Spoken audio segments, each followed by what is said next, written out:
Yep. Here we go. Exploring theology, doctrine, and all of the fascinating subjects in between.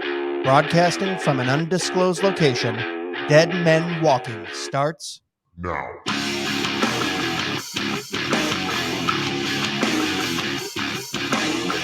Well, hello, everyone. Welcome back to another episode of Dead Men Walking Podcast. I'm your host, Greg. I'm here in studio with John. I'm also with the infamous Keith Foskey. I was going to say you're Calvinist, but did we do a name change on the podcast there, Keith? What's going on with that? Well, the podcast is Conversations with a Calvinist, but I'm going to be transitioning to simply the Your Calvinist podcast because I've been signing off the podcast for 3 years.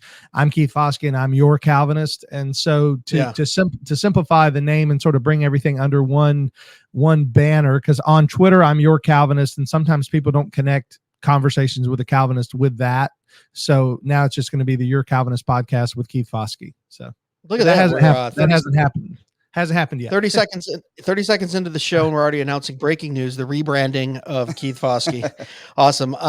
But yeah, guys, thanks for checking us out at DMWpodcast.com. Dead Men Walking Podcast everywhere on social, except for Twitter, which is Real DMW Podcast. X won't give me the right handle. But John's in studio.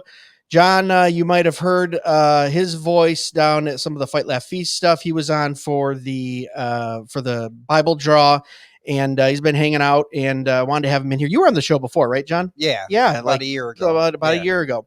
I said that like I didn't remember. Like, right? No, I remembered. Your name is John, right? Correct. I've known John a long time though, but so we had to have Keith on, we had to have John on because we did a program, like I said, about a year ago with John, and we talked a little bit about conspiracy theories, right? Correct. And it was crazy popular. I get these guys on here to talk about this intricate theological stuff, and you get the James Whites and the Doug Wilsons and the Chris Lawsons and the Sam Storms and all these guys, and then you talk about Bigfoot, and your numbers go through the roof. And that's what the people want. So that's what they're going to get. And we're aptly naming this Conversations with a Conspiracy Theorist in homage to our buddy Keith Foskey. So we're stealing that. And I think what we want to do is we just want to roll around good Lord, it's too early. Conspiracy theories. Way too early. For I know, right? Theories. It's like, hey, you guys want to talk about conspiracies? Let's meet at 10 a.m. Those happen at night. They don't happen this early.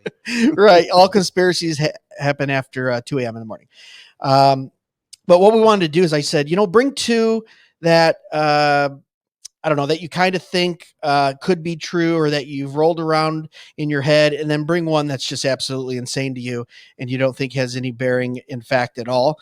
And I just thought maybe we could just go around, kind of talk about them. There is some stuff in conspiracy theories that can be true. In fact, since 2020, we saw a lot of those crazy conspiracy theorists actually get proven true, right? You were a conspiracy theory if you thought the virus was created in the Wuhan lab, and lo and behold, that that turns out to be true. You thought there's a bunch of stuff about Fauci that is now turning out to be true. So there was a lot of stuff in that time that I saw a meme, and it's like there's no conspiracies left. I know there's no conspiracy theories according left. to the mainstream media, though. Those are still conspiracies. You're right. Oh yeah, but they've been proven over and over. So I like talking about these. Yeah, go ahead, Keith. I was just going to say it's sort of like the movie that Jim Caviezel did about human trafficking. A lot of people were saying, "Oh, we don't want to give this movie any attention because he is a conspiracy theorist." Yeah, but human trafficking is not a conspiracy. Like that literally happens, right. And so he's shining a light on something that's true. And just because you may not agree with his position on something else doesn't mean that what he said about children being kidnapped and used for sex trafficking and things like that, like that's real. And so yeah, I think sometimes we throw the baby out with the bathwater. I didn't know JC was a conspiracy theorist. Is he like kind of out there with some stuff or what? Or is that just something they label him because he's a Catholic believer, whatever, and conservative? Well, I would think anything that. Go ahead. Well, I was just say the movie itself. I forget the name right now. Just slipped my mind, but I can see the movie poster in my head, where he plays Santa Claus 2, I think it was called. he plays a CIA or FBI agent whose job it is to catch people who are doing human trafficking, and it's based on the life of a real guy. The real life guy was a Mormon, who that's beside the point. But anyway, Jim One of my Caviezel, conspiracy theories. yeah. Well, Okay. well, Jim Caviezel himself has said things about QAnon. Of course, we know QAnon conspiracy stuff. So he was labeled a QAnon conspiracy theorist. Therefore, the movie was shelved. People didn't want to like Netflix wouldn't put out. Netflix put out everything Adam Sandler's ever done. Netflix has been happy to do, but wouldn't put out this movie about human trafficking. So yeah, it's kind of telling. Because that's kind of a conspiracy theory too, like the whole underworld of sexual trafficking and like elites, kind of, the Jeffrey Epstein stuff. That's another conspiracy theory where I think that was a InfoWars. What's the guy from InfoWars? Alex Jones. Alex Jones was talking about that island like 15 years ago, and people were like, "Oh, he's nuts." Alex Jones is right. Yeah.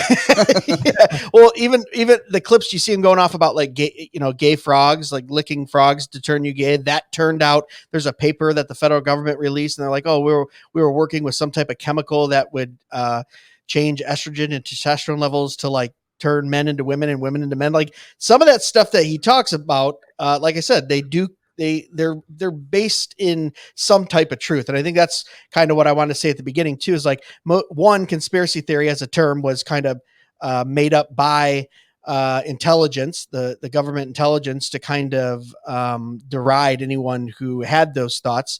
I can't remember when. It was maybe in the 60s or 70s that actual term conspiracy theory was created. And then two, a lot of conspiracy theories are based in fact. They have some type of truth to them, and it's just kind of, I guess, going down the rabbit trail of what's true and what isn't is kind of the fun part of looking into it. And some of it, I say fun, but some of the stuff is pretty serious. So who wants to go first? What's our first subject for a conspiracy theory that you think might have some truth to it or could be plausible? Who's up first? I'll go first. Right. I know it's a little controversial, but this is kind of what got me into looking into this stuff at all. Before that, I did not care about politics. I just cared about having fun and hanging out with my friends. But it would be the resurrection of Muhammad. How dare you, sir? Resurrection of Muhammad. 9/11. Okay. Which is very conspiratorial. I've talked to people about this, and if you even go against the narrative that the media did or the 9/11 Commission, you're considered a kook. But there's just some questions that never set well with me. One of them being, why did Building 7 come down? And they just said because of fires, and it came down in its footprint. It held all the world's financial information, yes, and the guy just took out like a $10 billion insurance loan against it the day before too. Yes. Let's and there was even an interview where he said, I told him to pull it. Yeah. If you watch the interview, and that just never sat well with me. And then the other things that preceded that, as far as us going into Iraq, for weapons of mass destruction that they never found, the Patriot Act, which took away a lot of our rights and gave the government permission to spy on us. So those things just never sat well with me. What do you guys think? What do you guys think about the implosion, like the level by level when those were coming down, and people are saying, well, that's a what do you call that? Like a demolition, like a controlled demolition. Controlled demolition. Because it does look a little suspicious, and I think there's some plausibility to that. To where you got to remember, those World Trade Centers had been attacked, 93 with the car bomb. So you could even have some intelligent agency go look at all those major buildings in New York City. If they're under attack and we think they're going to do something, just wire them and have them sitting there in case we have a domestic or external attack and we just need to blow stuff up to protect assets. They do it in the military all the time. So I've always looked at that. And I went, man, those level by level, that's a little weird. For me, the jet fuel that burned the whole building and took it down, yet they found 4 passports in the rubble. I don't know how it can burn metal but not paper. That's a little weird. And then it's just the footage at the Pentagon is really sketchy too. You never see a plane. There's no parts. There's no engine. Yep. And it came in at a level, because I watched it live. I don't know where you guys were at, but I was when I say live, it was on news delay, but I watched it as most people did, watched it as it's happening. And even when they would shoot to the Pentagon, you go, geez, it just looks like a little dirt trail with a couple pieces of metal. You think a 747 would leave more than that, So there's definitely some questions there. What do you think, Keith? One of my favorite movies is, and you know me, I'm a pop culture movie guy, is Mark Wahlberg's movie called Sniper. And in that movie, there is, are you guys familiar with it? You guys remember the movie Sniper with Mark Wahlberg? And the whole movie is based on the idea that the government wants to take out someone, so they use the sniper to tell them how another sniper would do it, and they end up pinning it on him. But it's a really interesting movie to watch. How, if there's any truth to it, I realize it's fiction, but how things can be portrayed to the public, and yet the truth is so different on the other side. And so when it comes to 9/11, there are things that I think are wild and beyond what I think is reasonable. Yeah. But I think there are things that should be questions that should be asked. I've been one who asks questions about the Pentagon a lot, because it's the most important military facility in the world, and yet there's no camera to catch the right. plane. That was the big question for me, because I've seen the planes hit the towers. The question, I know there's a lot of debate about the planes themselves and all those things, but we saw the film from various angles and everything. Planes hit the towers. I think that's beyond question, but there's no film of a plane hitting the Pentagon. And that's always been a bother to me, that in the place that would have more cameras than any place in the world, and a place that has more eyes looking at it than any other place in the world, we don't have any evidence of their, a film. No film evidence of that. So I would. So that's one of the things that sort of like a hanging Chad. Hey, another conspiracy theory. Hanging Chad. But So I understand. If nothing else, I understand why people have questions. I understand why people want answers, and I do think the official story is a little difficult to accept on its face. That's a. So I would say, yes, the official story seems to have a lot of holes, and I don't know that those holes will ever be filled. Yeah. Every time someone says hanging Chad, I think of this bro dude that's in a fraternity. I've never heard that. You know what I mean? Hey, dude, dude, it's hanging Chad, dude. He's here. Let's do it. I don't know. I've never heard that expression. You've never heard hanging Chad? I've never heard that expression. What was it? The 2000 election, I grew up right? in the hood. They don't use expressions like that. How old are you, John? I reckon you get shot if you use hanging Chad where I come from. 45. Okay, so you're two years older than me. All right, so the reason why I ask is because the first election I was really able to be involved in as far as voting was the 2000 election, because I turned 18 in 98. So the next presidential election was the 2000 election with George Bush and Al Gore. And the hanging Chad. I voted for Al Gore. I'm just admitting it right now. All right, that's how little I knew about politics. Lockbox.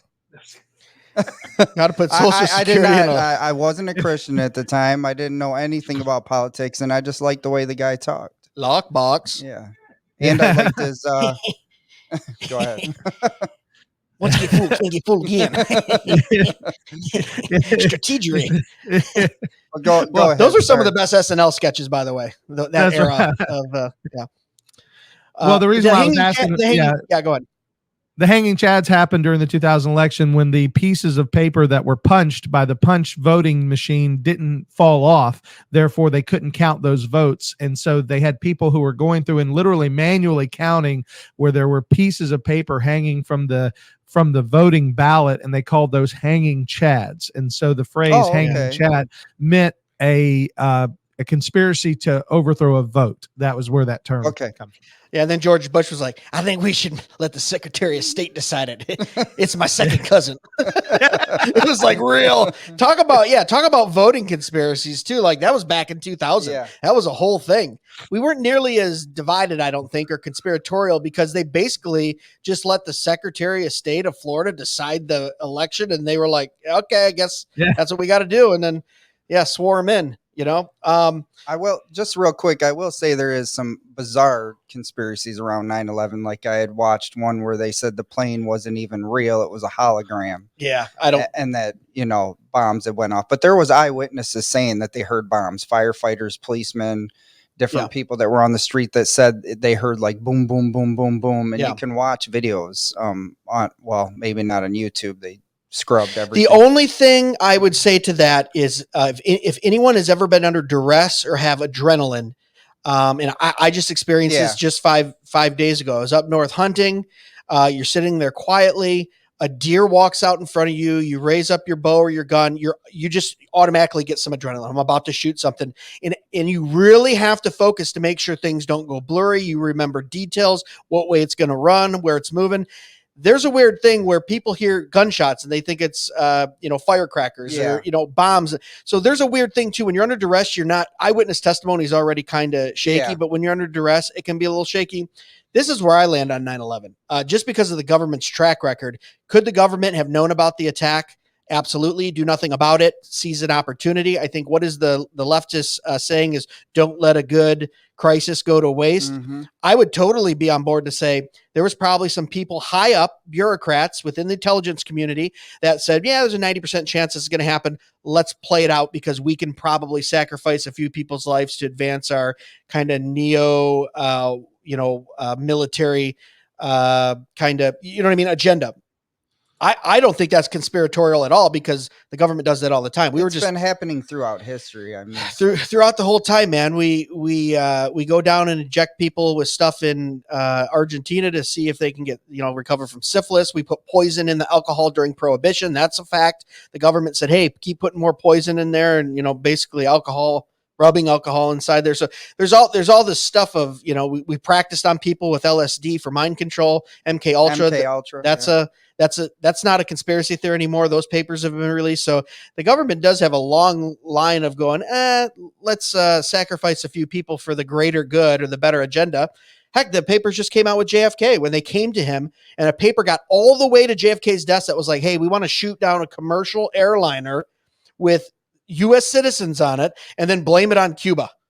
And it got all the way to his desk. And he was like, it's been signed off by FBI, CIA, or I don't think. Wasn't that the New American, or I can't remember the name of it, but there was an actual proposal to do that.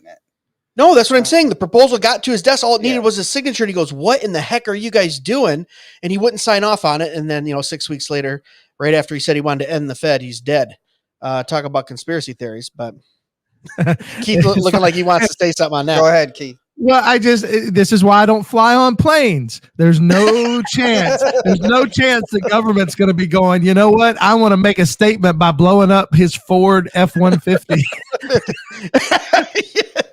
Let's put a nuke down on that F-150 on Route 12 there as he's heading over to Tampa or whatever. Oh, that's funny. There's some stuff around like Building 7 for 9/11. Is a weird one. And then just kind of the fact that we knew that was a target and we couldn't stop it. How lax our security was on letting people take, flight lessons. And then, I don't know, in the box cutter thing, no disrespect to all the people on the plane. And I think the one in Pennsylvania that went down, they did fight back.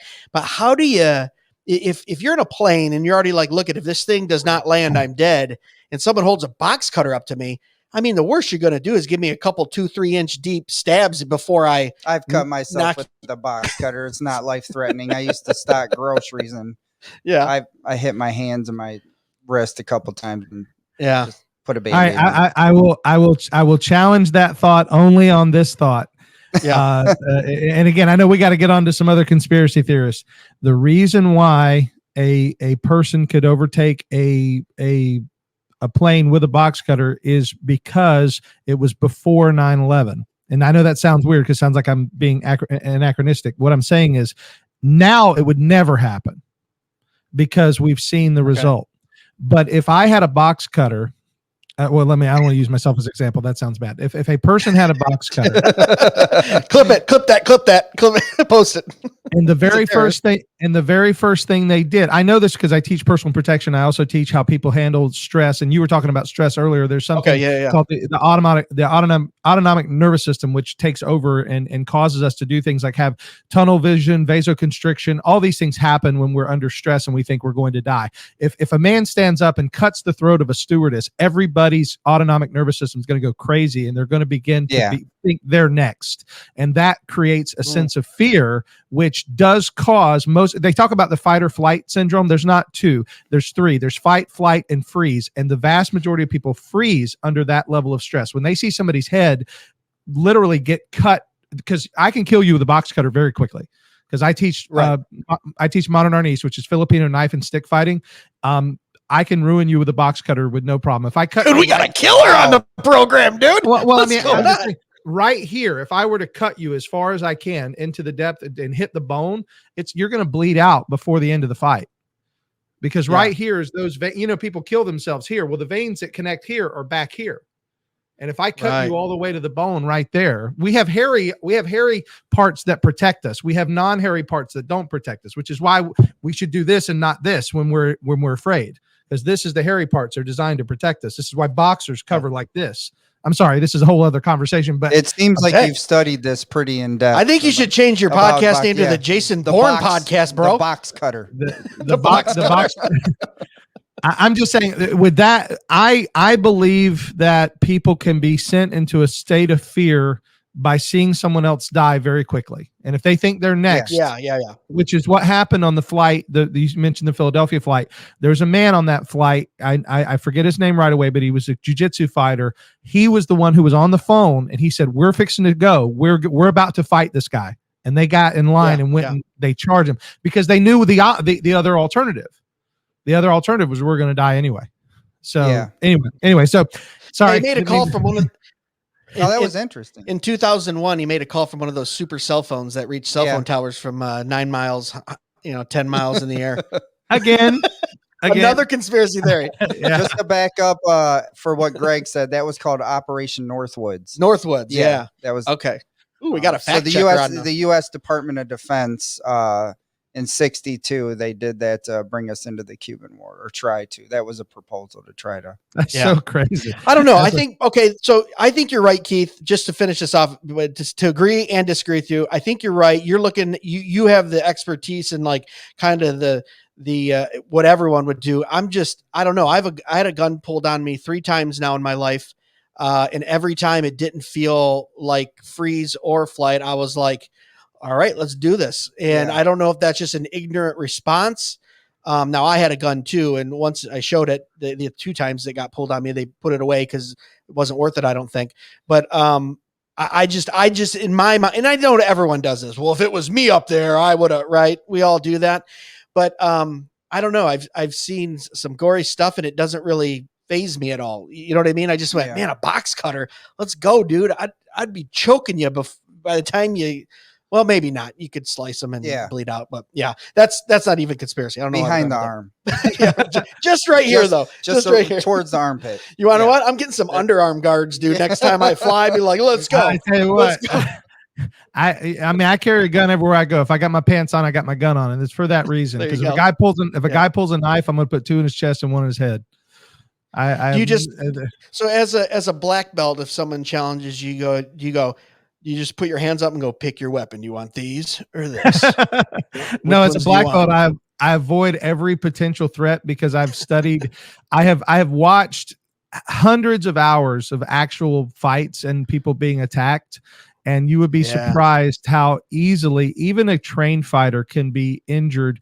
I mean, imagine, jiu-jitsu fighters are trained to go to their back. Well, what happens if your head hits the side of a curb? You're out. You're done. And now the fight's over. Yeah. The guy's stomping your head into the concrete because you decided to roll backwards without checking what was behind you.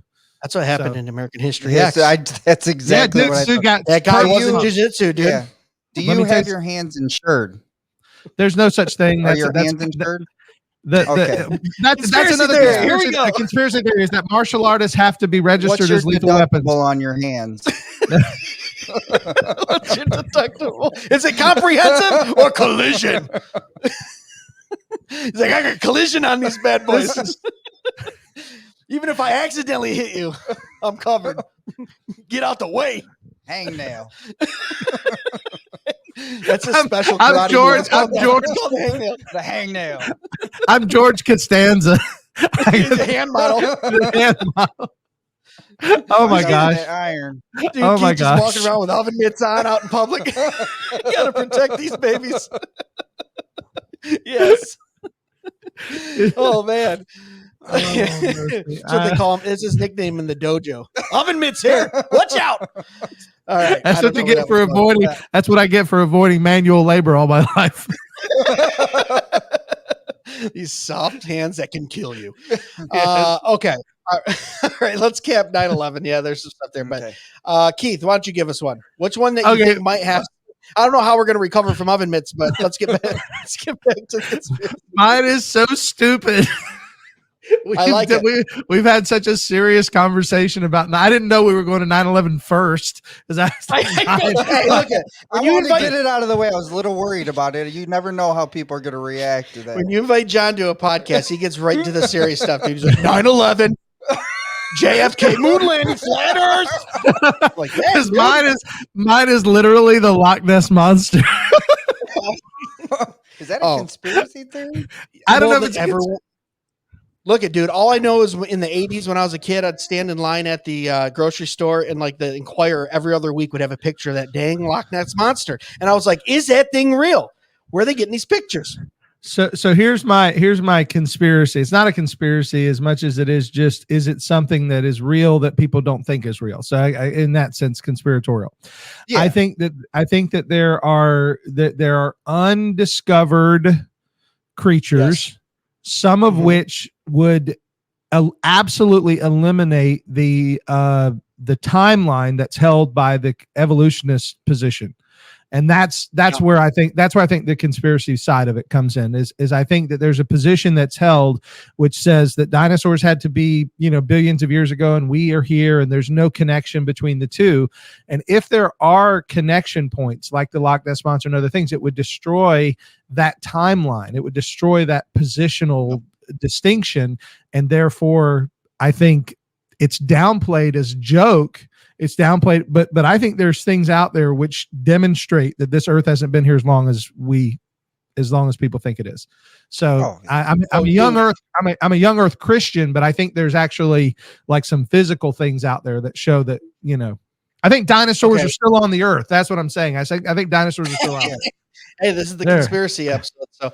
So I'll let you jump in here, John, too. But my first thought is, why can't there be large aquatic creatures in the depths of the sea that we've never even gotten close to exploring? Yeah, we just got to, I always talk about in Job where God is talking to Job and he goes, "Have you put the freshwater streams at the bottom of the ocean?" And all atheists and scientists were like, "See, that book's insane. There's no such thing. You can't have fresh water and salt water," right? And then in 1978, they send down some robots and they're like, "Holy cow, there's freshwater streams at the bottom of the ocean and they're separated. Yeah. And the fresh water's running on the bottom and the salt water's floating on top." It's like, oh, okay. Well, there you go. Science proved God right yet again. So there's all kinds of stuff we haven't explored. So there's all kinds of animals. I saw some stat that says like we've explored more of the moon than we have the depths of the ocean or something like that. You can fact check me on it. It's some weird stat that just is mind blowing. Why can't there be stuff in deep waters that have developed differently because, oxygen, nitrogen levels, all that kind of stuff. Pressure. Like that's one, because you're kind of touching on one that I'm going to talk about, which is an animal as well. I kind of lean and go, there's something down there. Now, it could be exaggerated over time and how long the neck is and how big it is, but there's probably something in there. What do you think, John? Well, would you give any credence to it? Oh, yeah. Because John's going to be yes on all these conspiracy theories, by the way. Amen. What you going to do, brother? Yes, sir. Well, because for years, yes and amen. For years, there were purported to be sightings of the giant squid, and they thought that was conspiracy theory. And I'm trying to look it up. I can't remember what year They For found what? it, but they ended up finding the giant squid. Oh, the giant squid? Yeah, that was. And I can't get any info. I'm looking on Wikipedia, so I don't. All the animal ones always interest me because there are so many different kinds out there that like chupacabra. You know what I mean? Yeah. You'll see those where they wash up on shore and you're like, what the heck is that? Something's going on there. But I would say on a scale of 1 to 10, Loch Ness, I would say probably not exactly what you would see in like the National Enquirer, but 8 out of 10, 80%, there's something in there that's big and different, and we haven't classified it. Just because we haven't classified millions of things in the ocean, and I know that's not the ocean, right? Loch Ness is what? In a real deep lake over in where? Scotland? It's a loch. It's a loch. Well, it's a loch. It's a loch. It's but I don't know what that means. I just know that's what it is. I don't know what it is either. I think it's a lake. Yeah, it's a loch. Well, I used to think it was called the Loch Nest, like he lived in a nest, but it's Ness, right? N-E-S-S. Yeah. Have you ever seen Napoleon Dynamite? Oh yeah, it's been a while, but where he gives the report on Loch Ness monster and he calls her Nessie. He goes, Nessie has been found. So that's what I call her. Loch Ness is Nessie. Nessie. Yeah, that's funny. Did you find the? I was trying to look up what is a loch. Sorry, I cannot know stuff. It bugs me. Oh my gosh, dude! This is the but then LOCH where you get dumber after listening. The other thing you could go into with that is the conspiracy theory that the Smithsonian actually hides like giant bones and different stuff like that would go against. Dude, that's not conspiracy. They got receipts on that. Okay, well, yeah. Smithsonian. Some people would say it's conspiracy. If you're digging and you find something weird, and it happens a lot in Southern Ohio, believe it or not, in the Midwest, they've got representatives that come out there. They pay them off. They dig them up themselves. They put them in a vault, and you never see them. So why they do that, I don't know. But the Smithsonian, and believe it or not, the Vatican has some of the rarest, weirdest fossils and artifacts in the world, and they're all locked up and they're not on display and you don't get to see them. So that's where the conspiracy comes in for me. Why the heck, if I get to, why can't I see a 9-foot femur bone? What's up with that?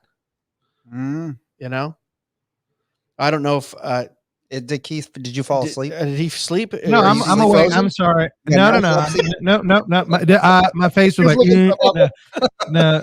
I actually, one of my, sitting with his eyes down. It looked like it was either frozen or he fell asleep. I'm like, what the heck? Okay. I for the sake of, I sorry, one of our elders texted me and I had to respond. So I do apologize. I wasn't trying to be rude, and I'm sorry. You do the work of the Lord as a pastor when we're talking about Loch Ness monsters. Jeez.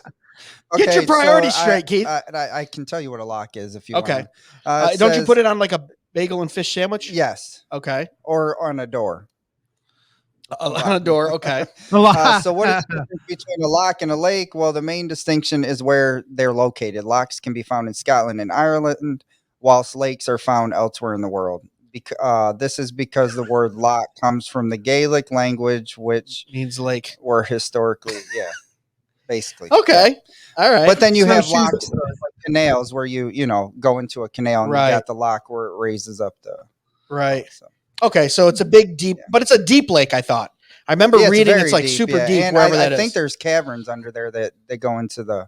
Like underwater systems and stuff cave like systems. That. I could be wrong. Where the reptiles live? Another conspiracy theory. That's underground. Greg. Oh, is that underground? She's the so what do you think? She's the Lake Ness monster. The Lake Ness monster. Lake Nessie. All right, so Loch Ness, I say, there could be something big under there. I'm okay with it. People might think I'm crazy, but there's something swimming underneath there. What do you think? Yeah. I think it's a possibility for sure. But you're leaning towards I don't go into the I don't believe in evolution the way that they say it. I don't believe in millions of years. I don't believe that dinosaurs. I believe humans lived with dinosaurs. And well, there's a lot of drawings of that. Yeah. So, or dragons. I mean, they called them dragons before they called them dinosaurs. And every same thing the Bible calls them. People worship dragons. Every culture had talked about dragons and fighting dragons and killing dragons and slaying dragons, and they didn't talk about it as myth. They talked about it as fact. Well, even the what do you call it? Is it hieroglyphics or whatever the hieroglyphics on the side of they got like stegosauruses and stuff, like weird stuff that looks really similar to what we kind of draw for what we thought was millions of years ago with man. Yeah. And you just go, what's that all about? You know, I don't know. Yep. Okay. So mine, I'm going to switch to mine. It's staying on the animal theme. That maybe could be, but I have a weird thing on this, and you guys might have more information than I do, is Bigfoot. I've always been enthralled with, could it be some kind of weird land animal that just, lives high in the mountains, been seen once or twice, and then the folktale kind of grows over time. The Native Americans believed it was spiritual. Yeah.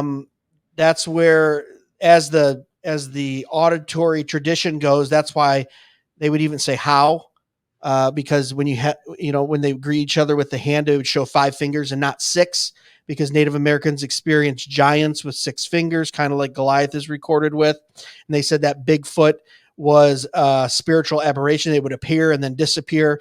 And it had 6 fingers, and it was, for them, it was more of like the demonic thing. Yeah. I don't know if it's possible, but that's one that I think is a fun one just to roll around, because I don't know. I think there are spiritual things that can take physical manifestation and form, even in this world. And I don't know, maybe Bigfoot's one of those. Maybe it's just crazy hunters out in the middle of the woods that haven't seen another living human in a week. And it's like, oh, there's some out there. I don't know. What do you guys think? You want to go, Keith, or? Well, I think that in a fur coat. Yes. I think that Bigfoot is as plausible as Loch Ness monster, and so I mean, and I just agreed. What I mean is I think there's something out there. My bigger issue, I guess, with and this sort of goes the opposite way of Loch Ness. I think Loch Ness is the potential demonstration of a younger Earth, but the issue I have with Bigfoot is it's often used as a missing link type of argument. This is the missing link between man and ape. I don't think that's what Bigfoot is. I think Bigfoot is possibly a creature we haven't identified yet.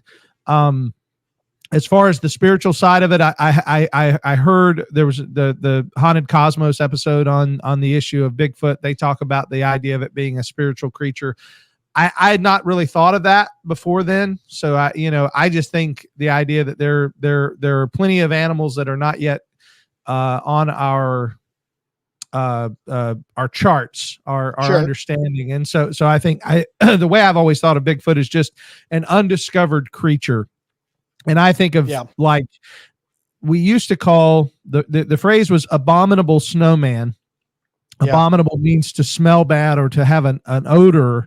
And so when they would find evidence of this creature, it always smelled bad. It always had this it left behind this odor. And so I've always thought of something physical. That's always just made me think of that as being physical. Right. And so, but but I have no issue if tomorrow they were to find a colony of Bigfoots, I'd be like, I don't know where they're. I mean, I don't know where they would be, but if they, like in the backwoods of Alaska, they just happened upon, the guy from Harry and the Hendersons and his family, it's like. I don't know if you know Harry and the Hendersons. Well, so the spiritual thing is interesting to me just because it has a long history with a couple different cultures. And, really any type of conspiracy theory, animal or being, why not just make them all spiritual? Oh, the Loch Ness is spiritual. Oh, the Tribe of Kruger is spiritual. It's like Bigfoot is the only one where the Native Americans, some part in Eastern Europe, and then I can't remember the third group of people, but they have a tradition of it being spiritual, which interests me. And I go, okay, there's something there where they all three kind of line up. So why is that? But the things that would kind of deter me against it in what I think about is, man, we've explored so much of the world, and we're in so many crevices of like weird places that are supposed to be remote as humans. And we have so many cameras and phones and recording devices. We should have got something on camera if it was like actually walking around, you know what I mean? Like this 8-10 foot creature. I mean, even you say Alaska, but most of Alaska has some type of, now not every part of it, but most quadrants or sections is a 16 by 16 square mile, have at least had humans in them, you know? So it'd be really hard, I think, for a Bigfoot to like hide from humans at this point. Cause at least that's on land. That's not the depths of the ocean. Like we were talking about with Loch Ness. It's on land. What do you think, John?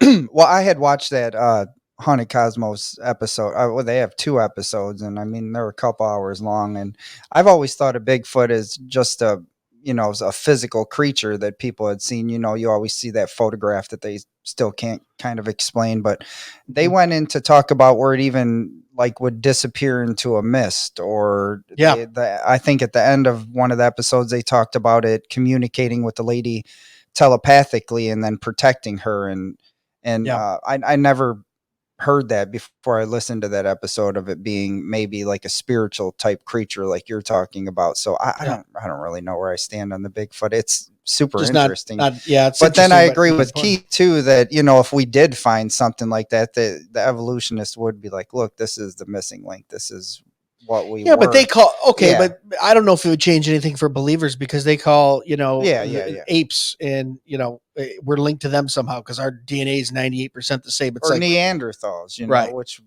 to me just would have been humans. And you know, I can't remember what group it was, but they used to actually, I think it was Aborigines, they would kill them and then boil down their skulls and use that as evidence for evolution. What's that? Like Aborigine tribes would kill what? The people. And then boil down their skulls and use that as like a form of evolution. I think it was Aborigine tribes. Well, there were witch doctors that did that, head shrinkers, right? Yeah, but he's actually John is referring to some studies that were done. I don't know. I don't know right or wrong whether or not they were killed, but yes, their skulls were definitely studied to argue that their skulls represented a transitional point between our nearest ancestor and human beings, that Aborigines were not fully human beings. And that was done in the 1800s. Yeah. So absolutely. Oh, wow. And evolution is, I mean, if you look at Hitler, he had a list of who was more evolved than another race of people, you know. Darwin had that. Yeah. Darwin was very eugenics and kind of his science as well. I'm going to look this up, but the full name of that book isn't just well, while you're looking that up too, speaking of like Aborigines and like killing, have you guys ever seen the movie? I think it's called Bone Tomahawk. I have heard of it. It's Bone Tomahawk. I've never seen it, but a buddy of mine said it is rough. It is, dude. Okay, look at. Don't watch it with kids. And probably not your wife either. There's some violence in it. But the story, whoever wrote the story and how they shot it, the cinematography of it, and kind of the timing of it, the speed of it was just really good. What movie? I'm sorry. I think Kurt Russell's in it. Well, what's it called?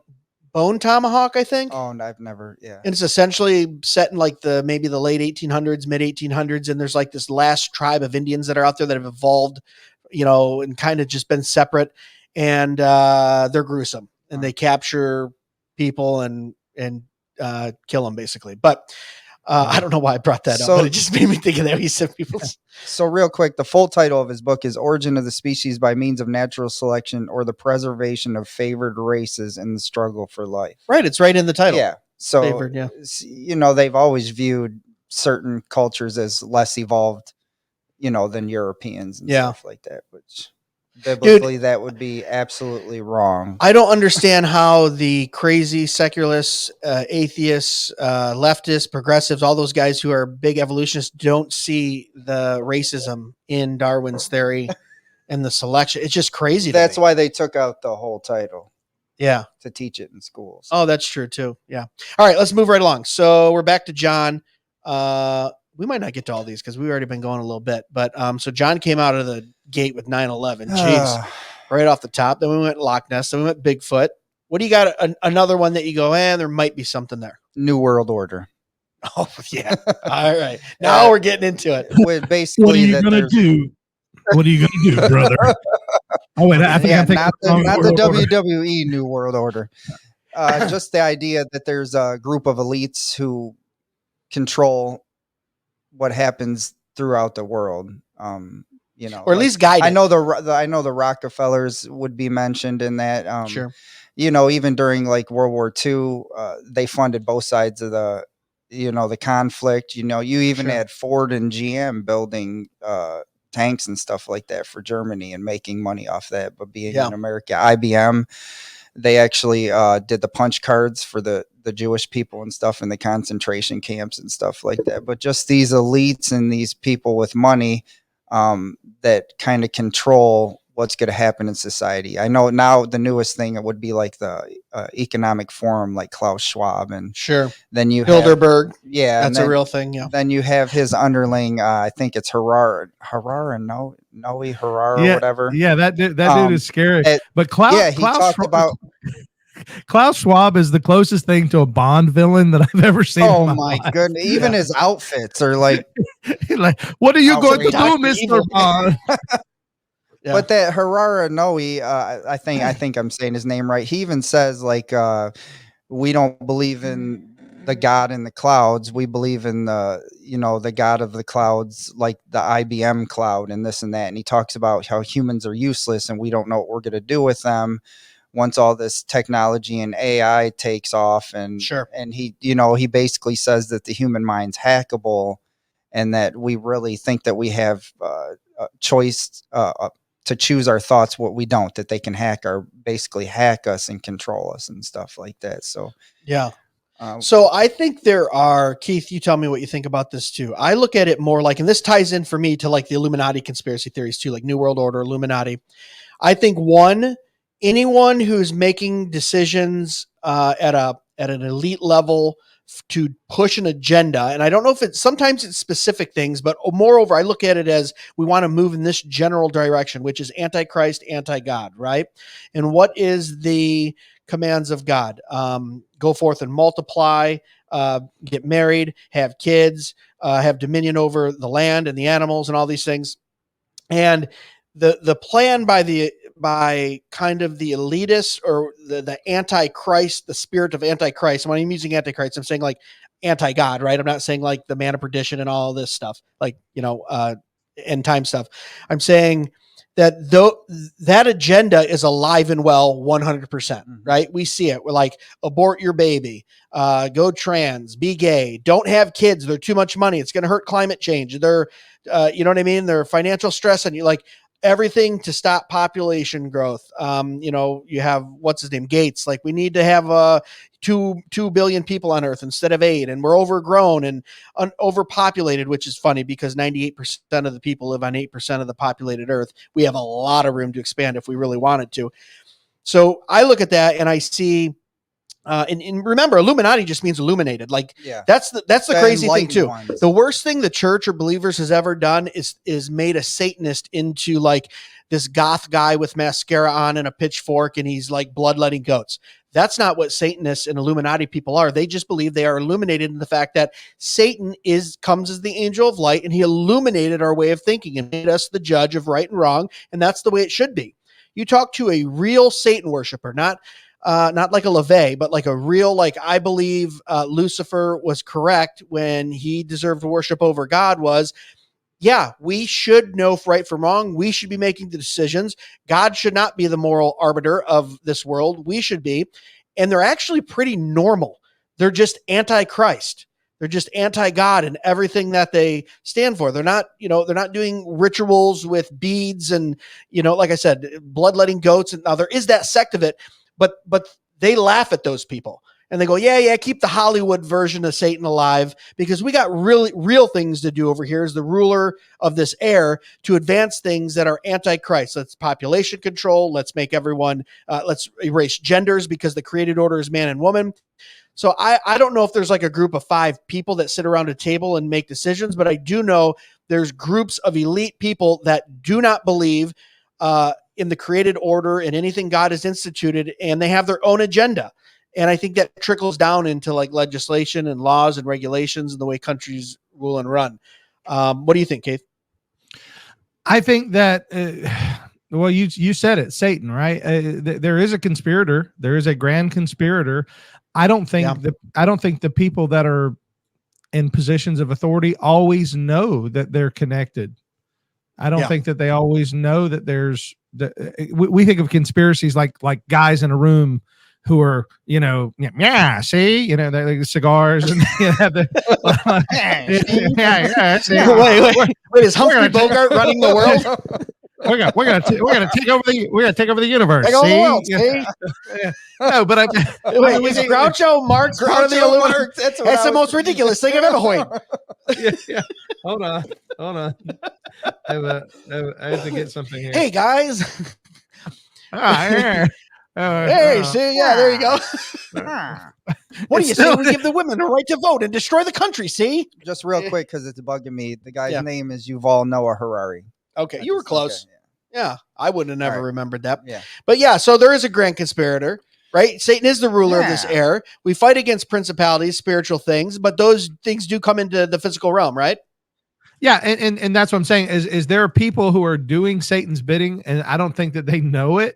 Now, I think they know that what they're doing in essence is against God, but I don't think they know necessarily that they're being manipulated as part of Satan's world. And so, I think that's real. When somebody says, "Do you believe in the Illuminati?" I say, "Okay, well," and I know that's not what you said, John. I'm just saying. People say, "Do you believe in the Illuminati?" Well, there is such a thing. There is. I used to have one of my friends owns a Masonic Bible, and he brought it to my house, and we were looking at it. And there's a definition for Illuminati in the Masonic Bible. There's like all these definitions, so it does exist. It just what is it? What is it? Yeah, what is it doing? Yeah. Well, and it's highly compartmentalized to where people might, they might be thinking they're doing good. Like I'm pretty sure there's people that are with the climate change things. Some people agree with it, some people disagree with it, but they might be thinking that they're doing good by, getting rid of all carbon emissions and gasoline vehicles and this and that, or population control, because they buy into. I think that's the majority of them. Now, when I say doing good, I'm saying we see like a Austin Powers, Dr. Evil up there, right? To where I think you have a group of people that just go, oh no, the way of the Christians and the way of the worldview of God, the creator, it's just skewed and it's wrong. Yeah. And we have the correct way. And I think it's a lot less nefarious in the fact that we think they're like, oh yeah, we hate all these people. Let's kill them all. It's like, well, no, we don't value human life the same way that Christian, you can't, right? If you don't believe in a creator and an image bearer like we believe, well, then you do devalue life. And you go, well, it's no big deal to get rid of 4 billion people. Because we have different goals and we have different value sets and all these things. And that's why you can, every once in a while in like press conferences and stuff, you see it slip out with some of these world leaders where they talk very flippantly, right? Even like a Bill Gates. Yeah. Because I've always said, if you're around something long enough or even a lie or big lies long enough, the little lies that slip out that seem big to us is just normal to them because they've been desensitized to those lies and those kind of plans, All right. So let's move on. Keith, what do you got for me on the second one? Well, my next one may seem sort of tame considering all that we've gone through in the last hour, but we've hit some really heavy things. Big ones. No, this is very tame.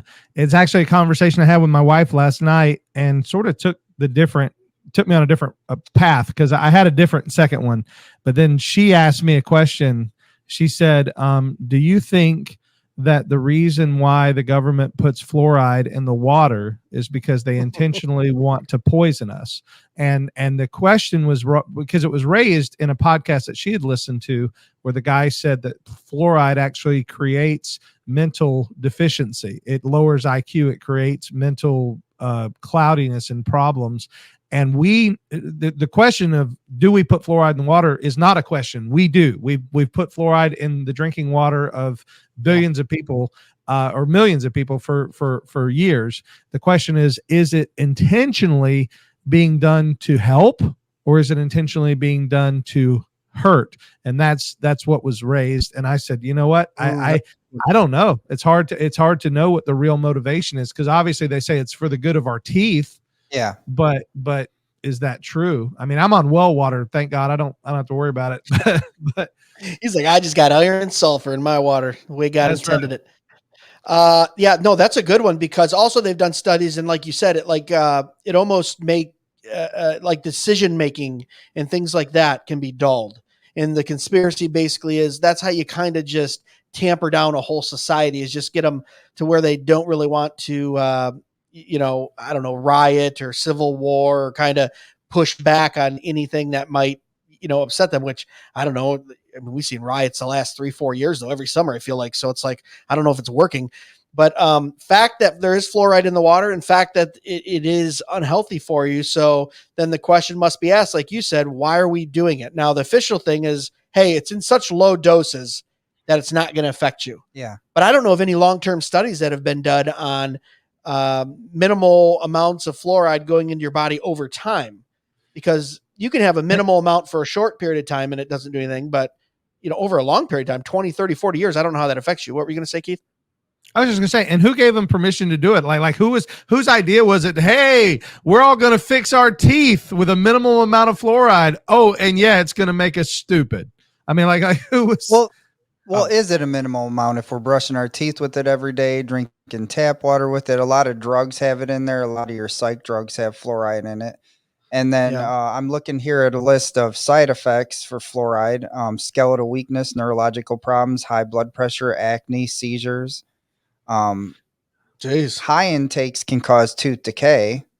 So it reverses and goes. Yeah. So, I don't know. I don't know if I've looked into this that much, but I think from what I read, I think it was either Germany or something put it into the water supposedly to make the population docile and not as aggressive against tyranny. That's kind of the conspiracy I heard. Yeah. But it's a good question Keith is asking. I don't know the answer to it. Maybe you can look it up. Like, who first instituted fluoride in our public drinking water? Was it like the EPA or the federal government, or did it come down through like probably an environmental act, I'm thinking, or something? But yeah, full disclosure, we don't use toothpaste with fluoride, and all of our drinking water's purified at our house, just because I don't know, there was some weird thing there that early on I was like, not good for kids to have it. I don't really want it. And those are easy steps. Buy your toothpaste without fluoride.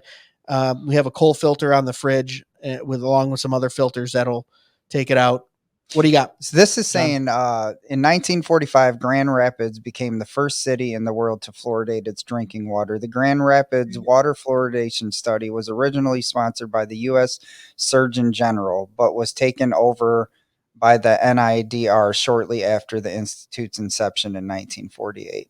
Dang, so this is technology from the 40s? Yeah. And we haven't found anything better than fluoride? Think, what was World War II? What was that? That's right at the end of World War II. Yeah, 42 or 43 it ended. Dude, we had a lot of weird stuff going on right after World War II. I feel like our federal government took advantage of, like, hey, let's start instituting some stuff because we just had a world war and we don't want it to happen again. Yeah. Well, I was telling you earlier about the Tuskegee experiments. Yeah.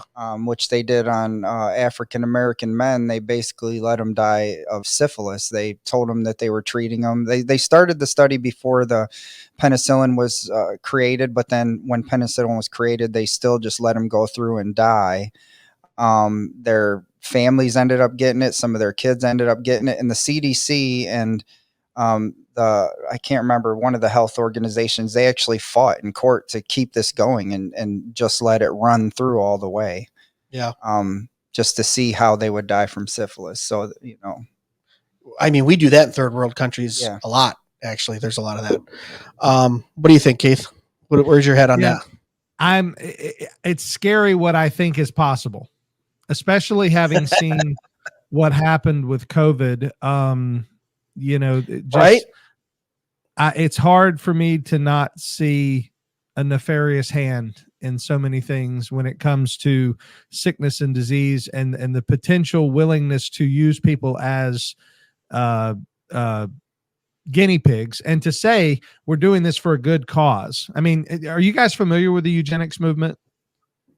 Yeah, isn't it Margaret Sanger? Wasn't that Planned Parenthood? Wasn't that originally a eugenics thing?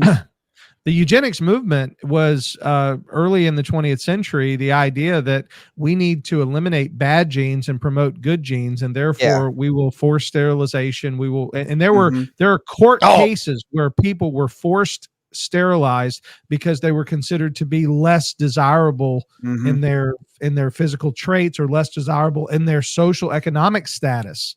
Where that went into the 70s, didn't it? Yeah, D. James Kennedy has, if you remember D. James Kennedy, he was the pastor of Coral Ridge Presbyterian Church in Tampa. He did a documentary about eugenics. I can still not find it. I had it on DVD and I lost it. And to this day, if anybody listening to this knows how to get a hold of the one that he did, he gives the history of eugenics. He talks about Margaret Sanger. She was a byproduct of it. She wasn't the cause of it, but she was definitely on board with the idea that there were people and groups that needed to be taken out of the gene pool, and so absolutely. That's interesting, because all of my knowledge of eugenics just comes from Star Trek Wrath of Khan. So I'm glad you explained that, because I thought we created superhumans in the 1990s. Well, interestingly, I think Bill Gates' father was part of the Planned Parenthood thing. So he's just rolling with that as far as, wanting the population to be decreased. I don't know if you guys ever heard of this, but it was the Georgia Guidestones. Have you guys ever heard of that? Sure. Yeah. All the goals probably. And the first goal was, I think, keep the population at 500 million, and to help the earth, basically. And they took those things down. Remember when we went to Georgia? I wanted to go see them. They're gone now. They're gone. Yeah. Once again, in my opinion, all that stuff essentially just directly flying in the face of the first few commandments of God. So that's why I can lend some credence to some of these things, because you go, man is depraved. They rage against God. They want to be God. So why wouldn't you rage against the commands and the laws of God, and not treat each other as image bearers, and want to control population? And you know what I mean? So for me, it's an easy leap to go, there's men's hearts that do believe that way naturally. Yep. Jane Goodall. You remember Jane Goodall, the chimp lady? She's back in the 70s. I know the name. Why can't I think of what you do? She did a huge study with chimpanzees and chimpanzees. I thought you said chips. I thought you meant like potato Dang, chips. we're thinking about Frito-Lays. I'm hungry over here. Well, she recently spoke to the World Economic Forum, and she said that what we needed, what would be best, is if we could go back to the population of 500 years ago, which is essentially a 90% population decrease. So that would be in line with the Georgia Guidestones. Yeah. Crazy. All right. Let's go to my last one. Okay. And then maybe for the three that we think are just nuts, we can just all say them at the same time and pick which one we want. But the one that I find very interesting and probably has some type of truth to it, and I don't know if it's necessarily distributed just this way, but chemtrails. When you're talking about, or at least seeding the air, putting something in there that's aluminum based, they've pulled, they've done air studies, and aluminum is up 200% over the last 30 years. Whether it's getting distributed through chemtrails or not, there's something with nefarious things going on, I think, with putting something in the air. And I really think it is for food security. Because then, 5-6 years ago, you had Monsanto come out with a wheat seed in a corn kernel, or corn seed or whatever, and it's aluminum proof. It basically, if there's aluminum on it or in the ground, it can still survive. To where regular heirloom seeds, if there's too much aluminum in the ground or in the air, they die off. And there's a whole subset of conspiracy theories with Monsanto as well, too, because it's on record. They'll plant their genetically modified seed. The wind will blow and it will go over on another farmer's land. And then they have sued that farmer for using their genetically modified seed just by 1 or 2 crops growing up. And they've that farmer loses all the way to the Supreme Court. Then you come to find out, your favorite conservative judges have actually served as lawyers for Monsanto before getting appointed to the Supreme Court. That's a little weird. You think conflict of interest, and they didn't recuse themselves. But so there's something going on, I think, because look at the guy at Nestle was like, we want to own all natural springs. And you're like, that's nuts. I can't believe he said that like 5 years ago. You got Monsanto like, we want to be the provider of all seed. So it's like this weird thing to where once again, raging against the commands of God, right? What did God tell us to do? I've given you all animals and seed to have dominion over, to eat. And then you have a few men going, no, we want to control all that.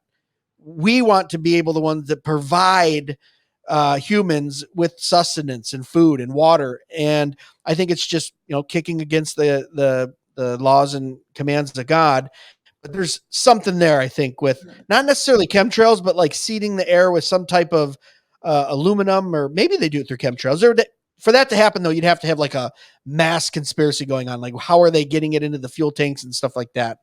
But I don't know. What do you guys think? Well, I know that I think it's in California, and I think it's sodium dioxide, but they actually do. You can watch YouTube specials about them spraying that to kind of help it rain. But they do in Dubai. It rains every day at 11 o'clock in Dubai. Yeah. No, they have a rain machine. Oh, do they really? Yeah. Okay. All those rich Saudi kings.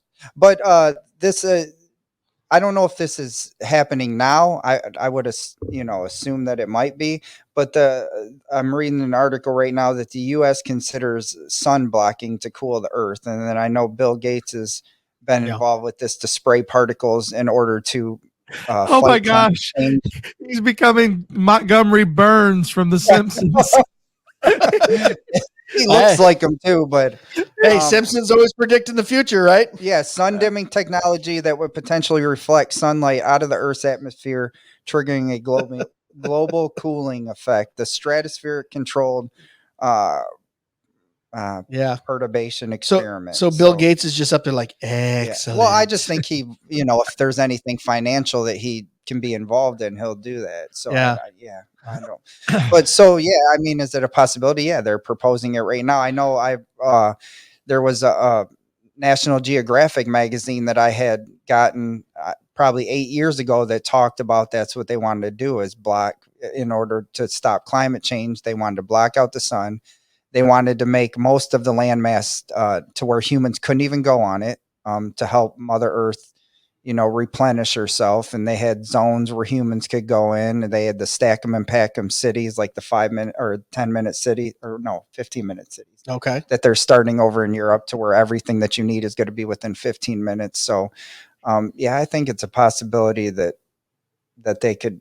I just know that they're messing with our air, dude. Yeah. If they can mess with it in Dubai, and trillionaires, undocumented trillionaires can go, hey, let's create a machine that makes it rain and makes it sunny, and can block out the sun. That's all documented. That's not conspiracy. You go to Dubai right now, you set your watch, 11 o'clock, it rains for 25 minutes, and then it's done, or 30 minutes, and it's done. Well, then there's Project Popeye too in Vietnam, where they sprayed to make it rain more. Right. For the, to increase the monsoon season, so that, it would help them win the war. So it's just weird, because with Monsanto, aluminum isn't even really a naturally occurring issue with crops in the soil. It's usually like acid and stuff like that. So you're like, dude, why is Monsanto spending billions of dollars to genetically modify a seed that's aluminum proof, if that's not an issue, Keith, what do you think? Are we putting anything in the air? No. Well, I think we're putting things everywhere we shouldn't be. Again, that sounded weird. That just sounded weird, dude. I don't know what you're talking about. I mean, my wife and I were talking again. We were talking about this last night, and she had watched a podcast where they were discussing folic acid being added to certain foods, and how like a 40 to 50% of people can't process folic acid properly, and yet it's being added to the foods. When we see the word enriched, or we see the word like with white flour, enriched flour, that's adding folic acid, and these are things that can't be processed. And we wonder why so many people now are like gluten intolerant, things like that. Maybe it's not the gluten, maybe it's something else. And so there's certainly a lot of mad science going on behind the scenes, and even though it may have, at some point there may be a benevolent purpose, we have to wonder, is there something nefarious in this claim to benevolence? So Oh no, absolutely. I think anytime we mess with God's order, there's going to be problems. Right. Or shortcuts to it. Yeah. I mean, that's what most of our food supply is convenience. It's crazy because I always say this, like in the 1950s, early 1960s, they would actually fly doctors in from around the world to study children with cancer because it was so rare. Now, 60 years later, we have whole hospitals, we have whole foundation, Make-A-Wish for kids who have cancer. We have such an epidemic. Talk about a pandemic and epidemic that we don't talk about is over the last 60 years, cancer, the number 3 killer, number 2, depending on how you classify it, of Americans is cancer. And you go, okay, so this deformation or this abnormal cell formation in the body, where is this? This isn't genetic. Where is it coming from? I think, and maybe this is conspiratorial, but there's some studies out there to prove it. The food supply is so processed, man. Oh, the manufacturing process. Think of all the stuff that goes into that. You're not supposed to have food that stays good sitting out for a year and then you can still eat it. There's so many preservatives in our food, man, that is just not good for our body. McDonald's fries last 20 years. You know what I mean? It's ridiculous. And you can call it conspiracy. Not around me, they don't. I'll find those in my van when I'm cleaning it out, and they're as fresh as the day they were bought. Oh, you're like, are you admitting you'll eat a fry? No, I will not. Okay, we're just making sure. But yeah, my whole point is it's a shortcut, right? It's a convenience. Like, once again, what are we commanded to do? Go work because of the fall. We have to work the land. Mm-hmm. We have to raise our crops. We have to kill our animals. We have to process them, eat them. We don't want to do that. We haven't done that for 100 years. Instead, what do? We walk down the aisle of a grocery store like a 17th century gay king. I'll have some meat. I'll have some flour. I'll have some vegetables. I'll have an apple. And we just pick some fish and we put it in our cart, and it's full of crap, but we're like, we don't want to work for it. I don't know why you gotta be gay. Why do you gotta be gay? Because I feel like if you're doing this, I don't know. It's like, I'll have some steak, I'll have some fish. I don't know. It was weird. But in my mind, because they always had those ruffles on too in the 17th century. Yeah. It was always a little suspect. But we don't work for it. So right there, we're going against what Proverbs says, what Ecclesiastes talks about, what Genesis talks about toiling, working, earning. And instead, we have all these conveniences. But like you said, John, those conveniences have side effects, I think. Yeah. Medical, right? I think they have societal. Well, my son's allergic to peanuts. I never even knew anybody that was allergic to peanuts when growing up. And I had asthma before it was cool. But now not everybody, but a lot of kids have asthma. They have peanut allergies. My daughter's allergic to milk, and not just an intolerance. She breaks out in hives. Yeah. And I just don't remember seeing that kind of stuff when I was younger. And I'm assuming, and they've changed the manufacturing process and preservatives they've put in to make it cheaper and more affordable for them, so they can make a bigger profit. So who knows? I think taking it out too doesn't help. When you remove all those things, the immune system doesn't get the chance to fight those things. Eggs is a great one. My nephew, my brother fed him eggs when he was like 1 or 2 years old, 1.5, and his throat restricted so bad he stopped breathing. They had to take him to the hospital. The doctor was like, they went to this doctor and he was very open-minded. He goes, look, introduce a little bit at a time and he'll be fine. And by the time he hits teenager, he's like 8 or 9. He eats eggs all the time now. So they introduced a little bit, and the body naturally was able to kind of adjust and go, okay, we need to figure out a way to fight this or whatever. You totally remove, and I'm not saying for your children, they can't be around those things. It's severe. But at a young age, or as a society, we go, no milk, no dairy, no peanuts at all. Don't even, if you go to public school, it's like, you can't bring anything with peanut butter. We have one kid that's allergic. Well, now all those other kids are maybe possibly not benefiting from the fact of being able to build up their immune system at a young age too. Well, I'm not, this might go back into conspiracy, but I had watched a talk by a guy who was saying that we need to eat less meat for climate change. And he said, but people don't want to eat less meat. So he said, we got to figure out basically a way to make them intolerant to meat, like allergic to meat. Oh, that'll never happen for me. So, well, I don't know if he proposed putting it in vaccines or whatever, but that was like his suggestion. Dude, he was dead serious. Like, we need to find a way to purposely make people intolerant of eating meat so that people are eating less meat. You dropped me off on a beach somewhere on a deserted island with 100 pounds of beef jerky and a fresh supply of water and a couple good books and said, see you in 3 years. I'd be like, I'm in heaven. Let's go. Nice. I don't know. What do you think, Keith, about that? I don't know. What are we even talking about? I forgot where we're at. I don't think I could live off beef jerky. So.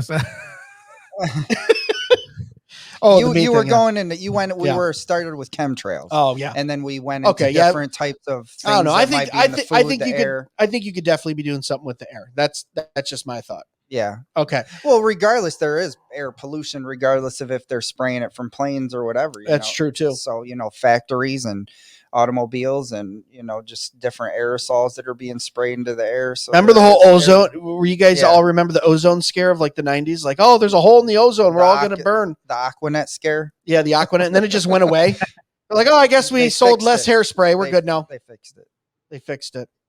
Yeah. All right. Let's finish up here with crazy one that you can't get on board with. Let's all say them rapid fire, and then we'll figure out which one we want to talk about. One that you just go, okay, even if it's interesting or it piques your interest, you're like, I just can't get on board with that yet. I don't think it's a possibility. What do you think? I don't think this piques my interest. The only reason it piqued my interest is because my son had told me about it, but he said that birds aren't real. And I look into conspiracy theories. I look into all kinds of different information just for fun, but I'd never heard this one.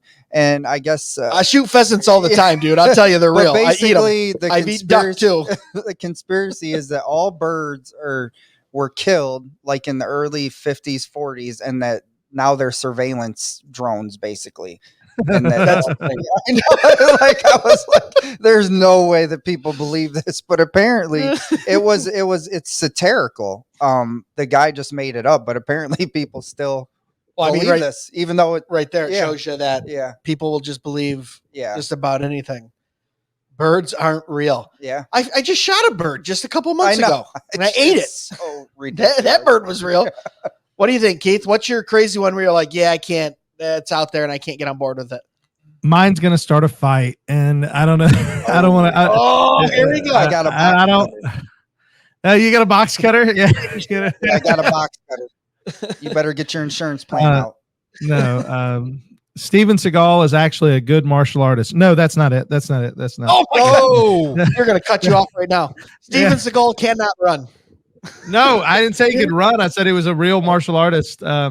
He's he poor guy. He looks like the monster that ate Steven Seagal. Now he's a little heavy, but anyway, no, my crazy one that I don't believe in, but I don't want to fight about it, but I can't get on board with flat Earth. But that's the one. Dude, that was mine. Yeah, he took mine. Yeah. So it interests me because I love the idea of a firmament. Yeah. I love the idea of a dome. I love the idea of the conspiracy theory of like they go up to Antarctica and they're like, oh, there's this 13-mile ice wall and we can't get over it. Yeah. That they went that Admiral Byrd went up there and got pushed back and got crazy beat up by who knows what during World War II. That's part of the hollow Earth theory too. Hollow Earth. And then also the fact that we just like right around that same time, all the countries signed a pact. It was like, no one can ever go there ever again. What's that all about? I think some of the flat Earth stuff where it's like, oh, I zoomed out and I can still see there's no curvature. I think that can be debunked pretty easily. I've seen some stuff that debunks that. But the whole thing with like the NASA thing with the Van Allen belts and like, we just lost all the technology on how to go to the moon. Yeah. And now we're going to Mars, but we won't go back to the moon. It's like, dude, the moon's 280,000 miles away. Go to the moon then if you're going to go to the moon. We're like, oh, no, we're going to try for the next 30 years to get to Mars. That seems all kind of weird to me. I know it's getting off of flat Earth, but that goes to the fact of people who believe flat Earth also believe the firmament is over it and we've never even really went into space. Yeah. That it's all been faked. I don't know. That's a hard one for me to get on board with, but it's me like too. Yeah. So do we all? Yeah. I don't know. Maybe I've been indoctrinated with we're all globists. Spherical Earth videos, but that's a hard. My friend had put that on Facebook. literally thought he was joking. Like I thought, and then he's like, no, I'm dead serious. And I watched the videos on it. And like you said, there's some interesting things, but I don't know. I can't do it. Here's the thing for me.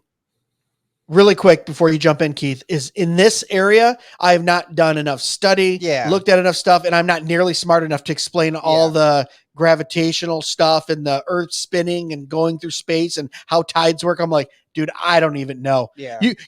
I could have grown up in flat earth and we go, I can't believe in globe. I'm like that dumb about kind of how that works. That's where I'm at on that. What do you think, Keith? Well, you mentioned the moon, so I'll just throw it out there. The conspiracy theory that none of us mentioned was have we or have we not really been to the moon? If we truly did go to the moon, we have photographs of the Earth from the moon, which show that the understanding of the round globe Earth is true. If those photographs are real, right? So if you believe in flat Earth, you also have to believe we didn't go to the moon then. Yeah. Oh, yeah. That was my next point. Is you have, those go hand in hand. I do have issues with the moon landing. My biggest issue is kind of what you said earlier about the phone call on 9/11. How is it that we get crystal clear phone call with the president from the moon, but I can't call somebody from my house? It's like Keith's over here. Keith isn't doing conspiracy theories. He's like working out new bits right now. Is what he's doing with us. And what about the moon? Yeah. I do love the fact that what was it, Alan, the second guy, who was it? It was Buzz Aldrin punched the guy, because the guy said he never went to the moon, and he punched him. And I was like, even if he never went to the moon, I still respect him. I respect a man who can throw hands. Norm Macdonald has a great bit about that too, about astronauts. He's like 12 men have walked on the moon, and he's like, who's walked on the moon? He goes, you got Buzz Aldrin, you've got Neil Armstrong. He goes, and then you don't even know the third guy. No. He goes, the 10th guy that walked on the moon's like, what the heck do I got to do around here to get famous? He goes, meanwhile, we know all the Kardashians, he's like the 10th guy to walk on the moon. We're like, yeah, we don't know who that is. And the one guy who didn't get out of the capsule, he had to stay in the whole time. He's on the moon. He's 6 feet away from making history. And he's like, nope, you don't get to get out. No. Like, I'm eating a snack right now. I'm good. We didn't bring enough suits for you. It's like, well, he was probably thinking, I'm on the moon. People will remember me. No, you got to step on it. And then even then, they don't even remember the 12 people. I think with the moon conspiracy, really quick, I think that has been given some credence because I think there was some PR work being done by the government in the space race. I think we probably went to the moon, but there's definitely edited photos, and we spruced up some stuff because we wanted to get out there to the Soviets that, hey, we're there and look how great it looks. So I think there's some truth in it that we probably toyed around with some of the images. We probably said some stuff. We exaggerated some stuff that we did there.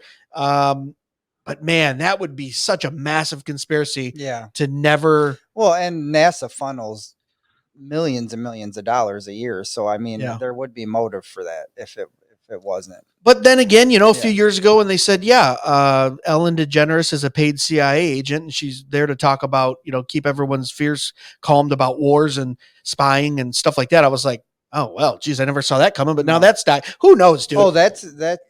I've never heard of that. Oh, yeah. You remember when she did she had someone on and did like a 45-minute thing on the Las Vegas shooting, and she had like a pointer, and everyone's like, why is this on Ellen? And then like 6 months later, the CIA released some paperwork. So, well, we have paid people in Hollywood that put us in a good light. Wow.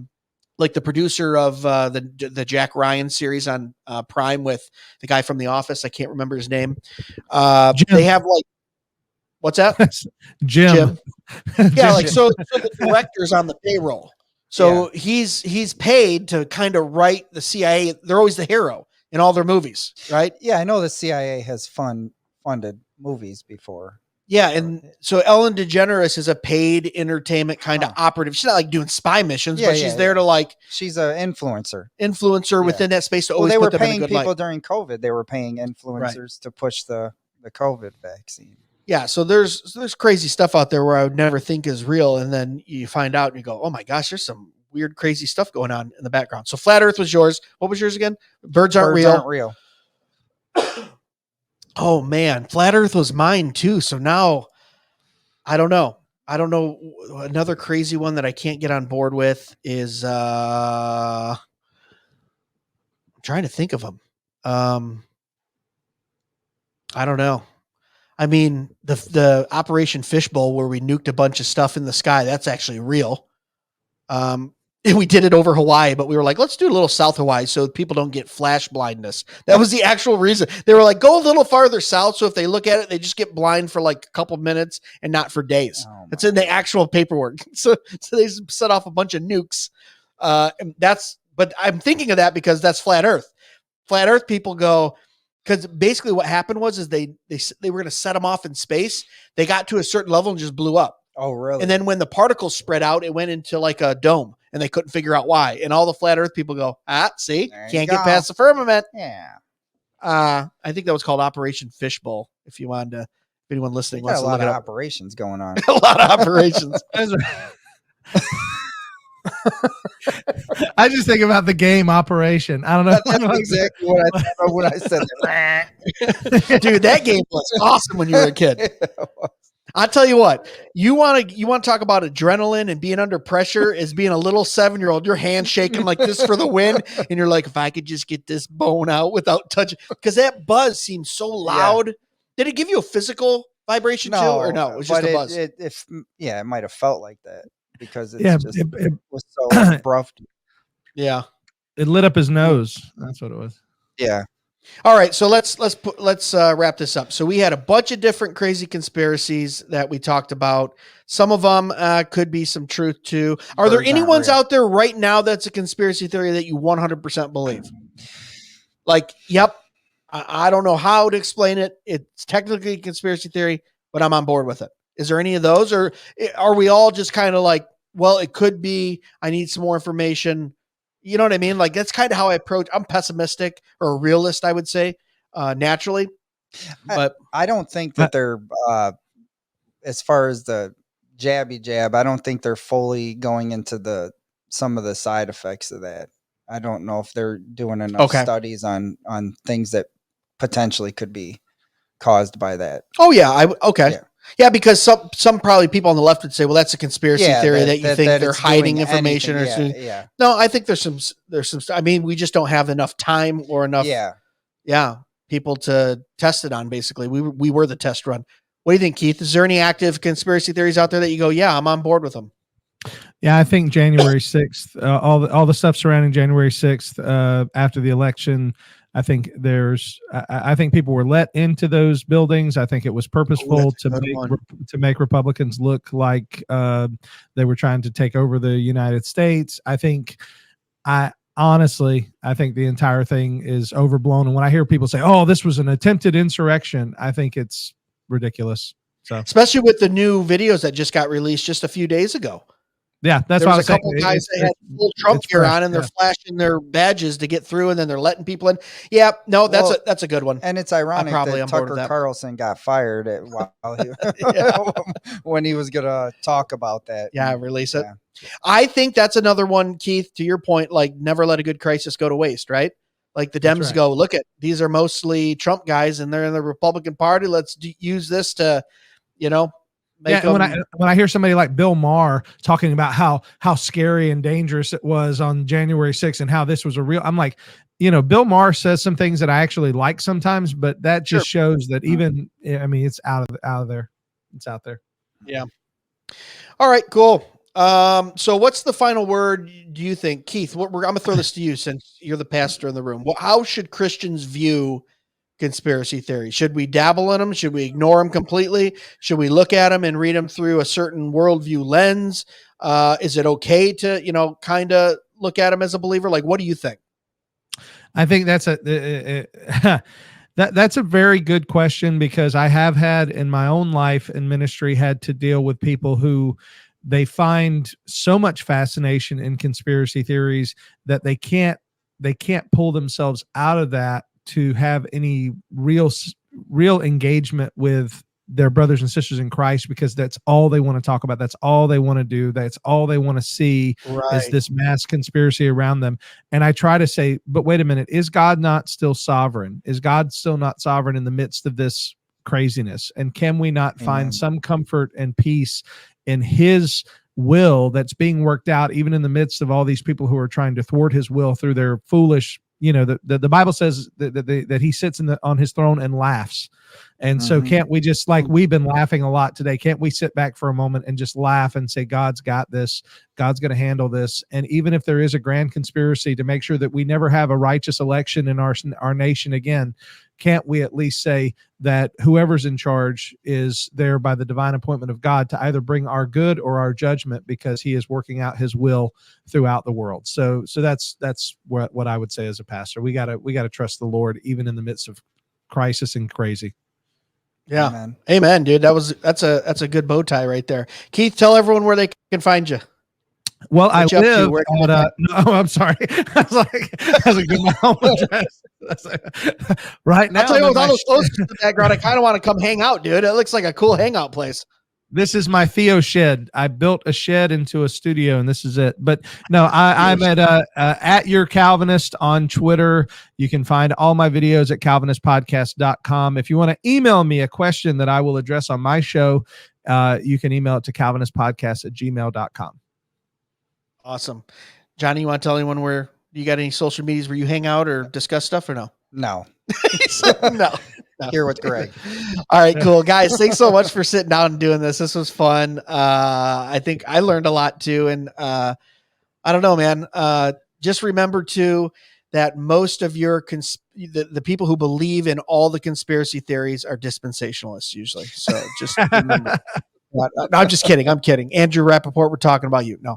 I say that because Keith's on, which actually I just uploaded that to the Fight Laugh Feast network, and I got so many comments on that. They're like, dude, we love that episode with you and Andrew and Keith. And one guy messaged me and he's like, I really like this Keith guy.